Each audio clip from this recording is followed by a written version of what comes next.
morning, guys. It's Wednesday the 19th. Don't quote me on that.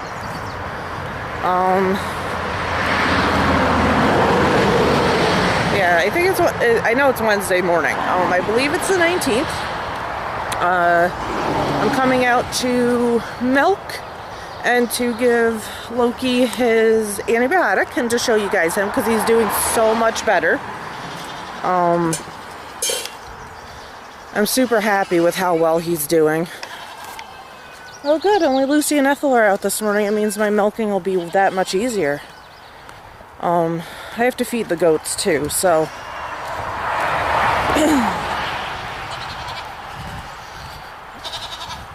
I think I'll drop hay in there first. Where is he? Loki! Come say hi! Here he comes. He's got so much more energy. His ears aren't as droopy as they were. They're more like Thor's. He's doing great. There's Achilles and Apollo and Thor and the idea, because I hate saying the word plan, I've decided. The idea is, because I have a whole nother 10 by 10 kennel, is to expand them out maybe tomorrow afternoon if we get our garden done today, because that's what we've been working on. But there's Lucy, and I don't know if you could see her, Ethel. But let me get Loki his shot. I'm not going to show that on camera. Let me get him a shot, feed the boys, bring some hay down for the girls and milk, and I'll be back with you. So hold on. Okay, so Loki's been given his shot. I got Lucy here on the stand for her morning milking. So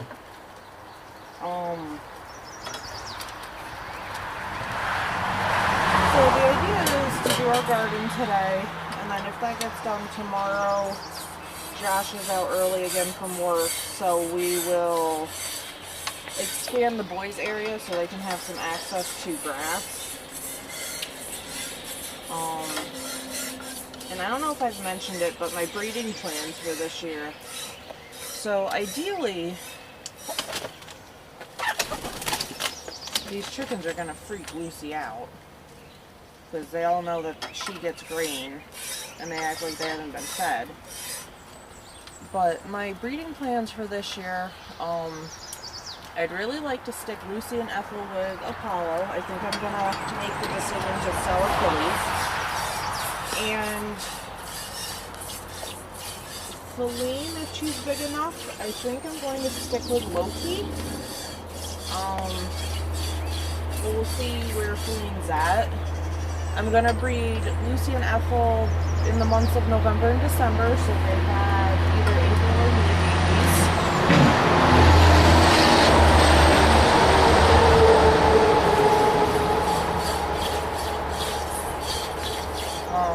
This way they have April or May babies in the warmer months instead of December and March babies like they had this past year. Feline, if she's big enough, she'll get bred in November and December too. I just have to figure out how I'm doing my setup for that, because I don't have anywhere where she can be penned with Loki on her own, unless I have Josh build me some sort of something somewhere.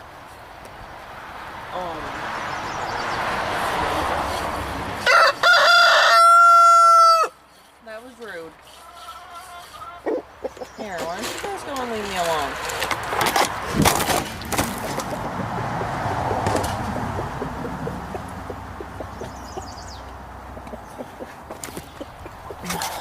Stupid chickens knocked the video camera, and of course I can't figure out the stand.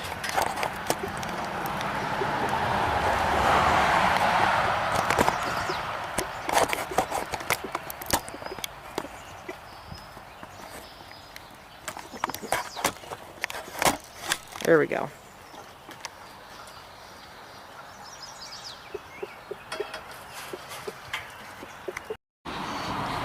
So if anybody pays attention to the Instagram, I had asked a while ago about breeding Ethel here because she's our bigger milk producer out of her and Lucy. About breeding her to Loki or Thor and keeping a baby. Well, I've decided I won't be doing that because if you guys can't tell, she's got a split teat. So milk does come out of the two orifices. And it kind of sucks because if she didn't have that genetic defect, I would so breed and keep a baby from her because she's got a very nice large udder. And her teats are actually way bigger than Lucy's. But because of this, I won't keep any babies. I'm still going to breed her. Either her babies, we will find people who are interested in just pet homes for them. All bucklings she gives will be weathered. Doelings will go with the agreement, hopefully, that they're not bred. Or we will just raise her kids up for freezer purposes. I really don't want to get rid of Ethel. I personally, she doesn't have the best personality, but I love the amount of milk she gives. She easily gives a quart a day just on her own, which is really good for unregistered Nigerians. But yeah, if you guys can't tell, it's coming out of both of the orifices now, so. But yeah, I just wanted, if anybody from Instagram follows us here and remembers that, I just wanted to give a little update. I knew she had the split teat in the beginning. This one, this side, wasn't fully working in the beginning all the way. It was, but it wasn't as bad as what it's been recently. I've kind of learned to milk with it to get most of the milk in the bucket. But I've done a lot of thinking on it over the last 2 months, especially since we're in May already, and November and December will be here before you know it. And I have to think about breeding. So she will not be bred to one of my registered boys, not that I could register the babies anyways. But she will be bred to Apollo. Her and Lucy will be bred to Apollo. And the plan is if Feline's big enough to breed her to Loki, and then if any of the new girls are big enough by then, because you guys can't really tell, but Briar is as tall as Feline. Zelda's only an inch off. I mean, Clover's big anyway because she's a La Mancha, but if any of those girls I feel are big enough to be bred, Clover and Briar will both be 10 months in December. So they would be having babies after a year. If they look big enough and they'd have a safe delivery, I will breed them in December and January for a May or June date. If they don't look big enough, I will wait and I will breed them in April or May for a September or October date. I'm definitely not doing winter babies again. The ones with Lucy, that was very, very rough, especially worrying about them on cold nights. We had to put a heater in the goat house. So definitely no more winter babies here. So spring and fall for us. Ideally, I'd like to get it to where we're having all of our babies in either the spring or the fall. But I think splitting it up would maximize milk for us and get us the most amount. Well, not the most, but would keep us in milk longer. We haven't bought cow's milk since Ethel's babies went home.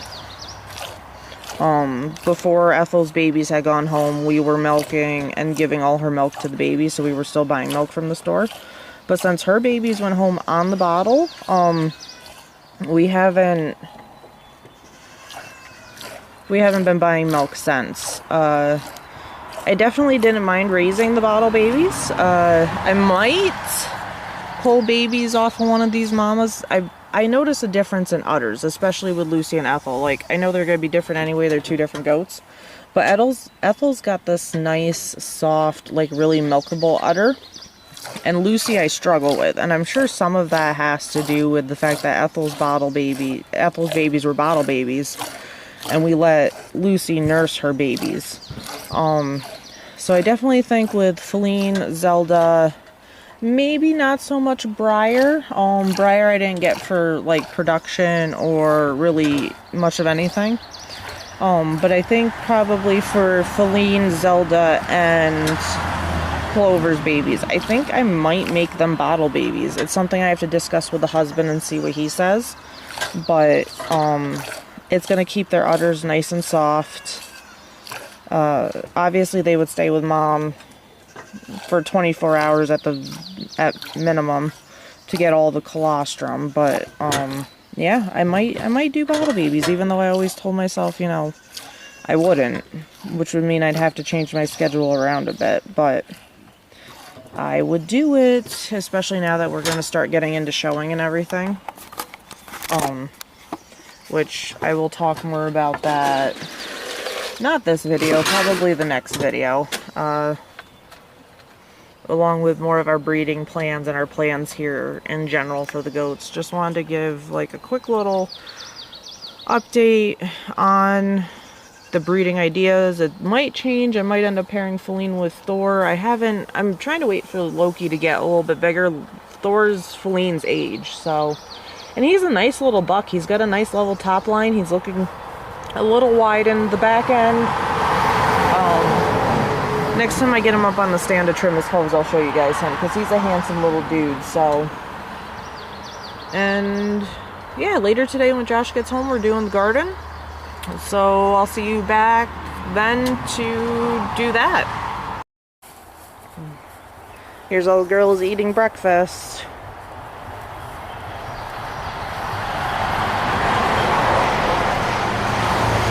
Here's Miss Feline. So I actually measured her the other day from foot to shoulder. She's actually 16 inches tall, so she's not as small as I thought she was. But Miss Briar is also 16 inches tall and Zelda's 15. So for how old she is and the fact that they're respectively now, Zelda's like 2 months, a little over 2 months, and Briar is like 3 months. I feel like she should be a little taller. But she still has growing to do. A lot of Nigerians don't stop growing till they're 2, so I'm not going to worry about it too much.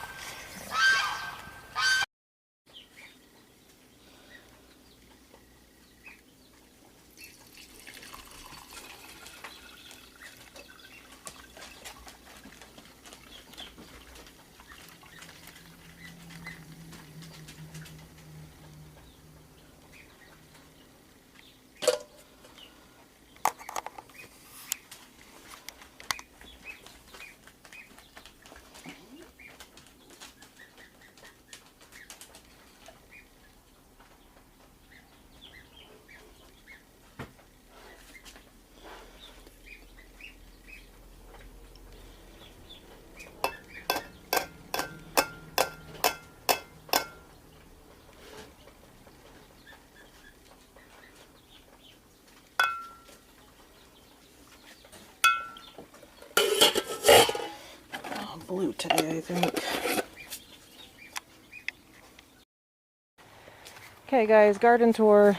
So back there we got cantaloupe, we got pumpkins, we got a slew of peppers and more to go in.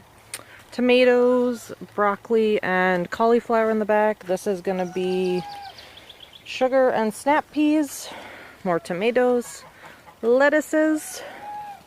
Over here is carrots and beets. This row here is bok choy, hopefully, when it sprouts. 2 different squashes, cucumbers, and eggplant. And we're planting cherry tomatoes. These ones, one of them's a slicer, 2 are for sauces and paste, but it'll be sauce. 3 different varieties of lettuce, like a romaine type, a butter leaf, and then a red, what was that, the red romaine? Red romaine. Red romaine. The carrots we planted, I don't know why I'm just showing you dirt, but the carrots we planted are meant for our soil, which is kind of clayish. And over here there will be potatoes. And that's where the pigs were. It's still wet, so we're not using it. But this is actually a good challenge for us, I guess, because we're looking into getting a greenhouse. So this is kind of helping us figure out exactly the size we need and what we can kind of work with. I will say right now, before y'all come at us in the comments, the spacing is not what is generally recommended for some of these plants, but I'm planting this year how my parents used to do it when we used to have really good gardens, to see if that works better for us than our garden did last year, because last year we followed, I feel, spacing requirements like a ton, and we never really got anything from last year's garden, so we're scrapping that idea this year, so don't come at me. Got my blueberry bushes. The one over there, not that you can really see it, that one's actually got little blueberries starting on it, and we have strawberries in that container. And if we take a walk around, I'll show you the raspberry bushes that are blooming as well, or were blooming. I don't know if they still are. Oh, let's see, we'll go this way. So through this fence, we have raspberries, which it's hard for you to see that they're blooming. So let's get over the fence. Flowers on the raspberries, which are actually doing really good. Then we have one blackberry here that is kind of growing. And yeah, that's our garden for this year. Not doing anything super big. Kind of planted the necessities except for the eggplant. The eggplant was something Josh wanted. So we did it. We're trying it. Never grown eggplant before. So we'll see how it goes.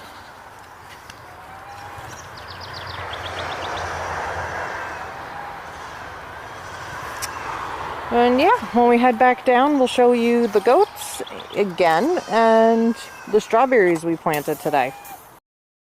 So here are our potatoes. We got whatever these are. They're blue. They're Adirondack blue. Adirondack blue potatoes. I got 2 Yukon Golds, and then Josh is pulling out russets. And this is going to be our potato crop this year, and hopefully it all fits in that spot. It will. We'll make it fit.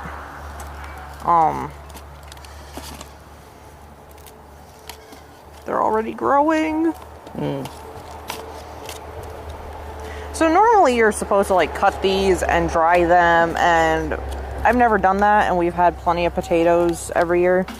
The one thing we haven't done the past couple years is we haven't hilled them as they're growing, which we're going to do this year to see if we can get even more potatoes. So, we'll keep you posted on how that works. Here's our ghetto hog paneling, fencing. It's not ghetto, I like it. It was my idea anyways. And strawberries. 6 plants, there's like another 5 or 6 up in the garden. And this was our big project today. We're going to add some more mulch just to help, because this spot stays sunny like 85% of the day. Large majority, yeah. So we're going to add more mulch just to help keep the water in and the weeds out. And there's Josh and his kilt. And this piece of hog paneling is actually going to be a trellis for the grapes. Oh, here's Josh's project of the day, too. Rabbit cage stand.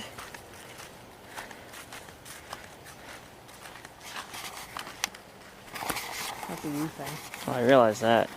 Yeah, so the rabbit cage stand has been a project for today. The cages are bigger than my last cages. I want to say they're 30 inches wide by 32, well, 32 wide, so from the corner to where it ends over here, it's 32. 30 inches deep and 18 inches tall. It already has the sift feeder in it, and some mats to prevent Soar hawks. There's another name for it. But that's that. So hopefully it'll be a set of 3 cages. It will be a set of 3 cages on this stand here. It is a little bit taller than my last stand because the goats, unfortunately, are the male goat, the bucks, are kind of eating the rabbit grain as I pour it in there, regardless of how many, regardless of how tight I put the sifter lids on there. But that's that. So very similar to our last one.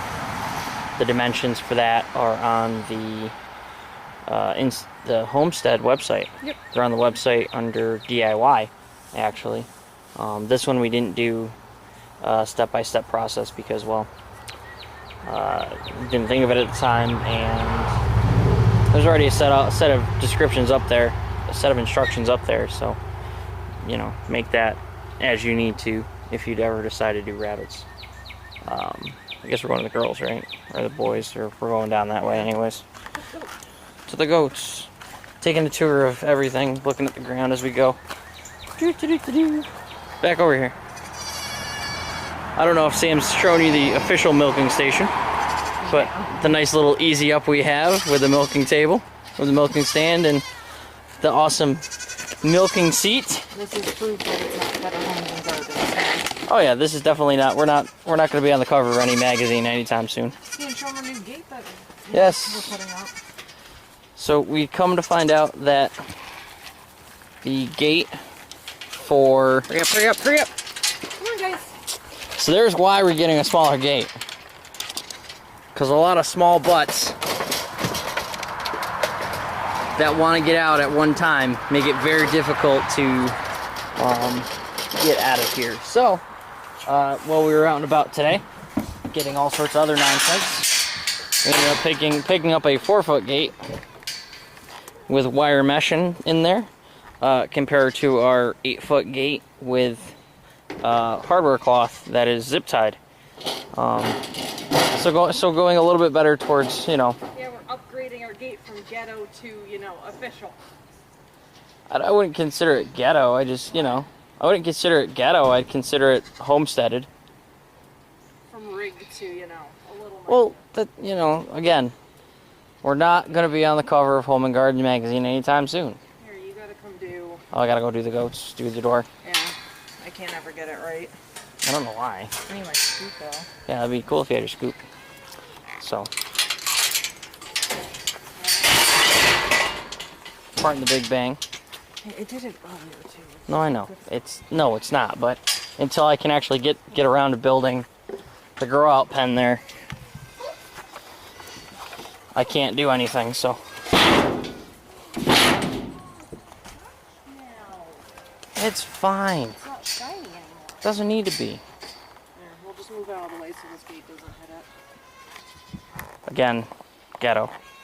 So many projects. There's a lot of little projects we got to do around the homestead. Flip you around here so you're actually looking at me.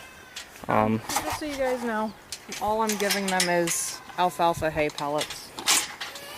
More of a hay stretcher than anything. Oh, Well, yeah. Good for them. Yep. So, I was able to acquire some metal cages that lawnmower's coming. That thing right there. Taller of the two. That's going to be a grow out pen at some point for the rabbits once I get a successful litter. So, it's a little difficult there, but wasn't sure if we had talked about I lost the last litter. They were doing great 3 weeks in. Out of nowhere I just started losing kits, so made it a little more difficult, but we have a plan to breed again. She's actually due to breed up in a Couple weeks. Both are actually. We'll stagger the breeding there so that we do have Or, you know, rigged up hay storage. Well, I guess we're just going to show them everything today. So this is what we started with, a brooder box. For meat chickens. For meat chickens. So this was a 4x8 brooder box that I had built before we got married, actually. Yeah. It was a little bit before we got married when you decided to do meat chickens. So basically just built it out of pressure treat plywood. 5 sheets total. 1, 2, 3, 4. 4 sheets total. 5, there's a 4. 1, 2, that's a half. Oh, is it? Yeah, this is a half because it's only 4 foot wide because it fits on a pallet. So it's 4 sheets. Oh, okay. Left it open on the top. 2x4s on the inside as structural. And now it's covered with a tarp and it holds our hay. Yes. Which is all, that whole top piece is actually from an old chicken coop that we acquired from somebody else. Yep. That we didn't use the chicken coop for. So, but there's the boys. Loki's looking fabulous. Loki's way better now. Way better. So there's the 4 boys. He's still a little bony, but... Still a little thin, but we'll get them bulked back up. Not a big deal. in time for breeding season. Correct. In the fall. Correct. So, are you gonna do any polls on who you want people breeding? To who? I might for the registered guys, but for Lucy and Ethel, it's gonna be kind of just throw them in with one of them and hope for the best. Okay. I'm really not. No, that's. For the registered guys, I probably will. Oh yeah, definitely. Keep an eye out on Instagram for that. Shameless plugs at the moment, I guess. Best time to put them now because I don't think we have anything else to share. Really. No. So time for the shameless plugs. Shameless plugs. Make sure to follow us on Instagram at @Revace_Homestead. Follow us on, or like us on Facebook, Revace Homestead. Where else are we? We're on the tube right here. Make sure you subscribe, hit the notification button, do all that fanciness. Let's get a play button in the shed. I know we have to meet so many hours of meet criteria of content and how many followers, but you know, let's do it. What else do we have? What's the website? And the website, revacehomestead.com. I know Sam's got a bread post going up. Tonight, hopefully. That'll be cool. For our sandwich bread. For the sandwich bread, which is phenomenal. What else is there? We do have a Twitter. We're not using it though. No, I don't use Twitter. The Twitter. I tried it, didn't like it, don't use it. The tweets, the tweeting of the Twitter does not happen for the homestead. So make sure you. Yeah, like, what are you doing? No idea. So, make sure we're doing that there. You know, interact with us. Share your thoughts, your comments, anything like that. You know, let us know anything. And until next time, guys.